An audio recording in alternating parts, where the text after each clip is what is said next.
Hi കൂട്ടുകാരെ, ഇന്നത്തെ എൻ്റെ റെസിപ്പി ഒരു പാവയ്ക്ക ഡിഷാണ്. അതെങ്ങനെ തയ്യാറാക്കാൻ നോക്കാം. ആദ്യമേ വേണ്ടത് ചെറിയൊരു പാവയ്ക്ക, 10 ചെറിയ ഉള്ളി, അതുപോലെ ഒരു ഗ്രീൻ ചില്ലി എടുക്കുക. പിന്നെ വേണ്ടത് ടൊമാറ്റോ, ചെറിയ ടൊമാറ്റോ എടുക്കുക. ഈ 4 ചേരുവകളും തിന്നായിട്ടൊന്ന് അരിഞ്ഞെടുക്കുക. തിന്നായിട്ട് അരിഞ്ഞെടുത്തതിന് ശേഷം അതൊരു പാത്രത്തിലിട്ട് ആവശ്യത്തിന് വെള്ളവും ഉപ്പും കുറച്ച് മഞ്ഞൾപ്പൊടിയും ചേർത്ത് നല്ല ഹൈ ഫ്ലെയിമിൽ നന്നായിട്ടൊന്ന് വേവിച്ചെടുക്കുക.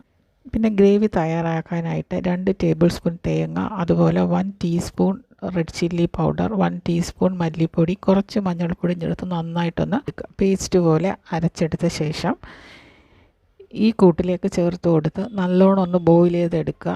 ബോയിലായി വന്നതിന് ശേഷം വേറൊരു പാത്രം അടുപ്പത്തിലേക്ക് വെച്ച് അതിലേക്ക് 1 ടീസ്പൂൺ വെളിച്ചെണ്ണ, അതുപോലെ മസാല സീസ്, ചെറിയ ഉള്ളി അരിഞ്ഞത്, കറിവേപ്പില എന്നിവ ഇട്ട് മൂപ്പിച്ചതിന് ശേഷം ഈ കൂട്ടിലേക്ക് ചേർത്ത് കൊടുക്കുക. എല്ലാവരും ഇത് ട്രൈ ചെയ്ത് നോക്കുമെന്ന് വിചാരിക്കുന്നു. നല്ല ടേസ്റ്റിയുള്ള പാവയ്ക്ക കറിയാണ്. Okay, thank you.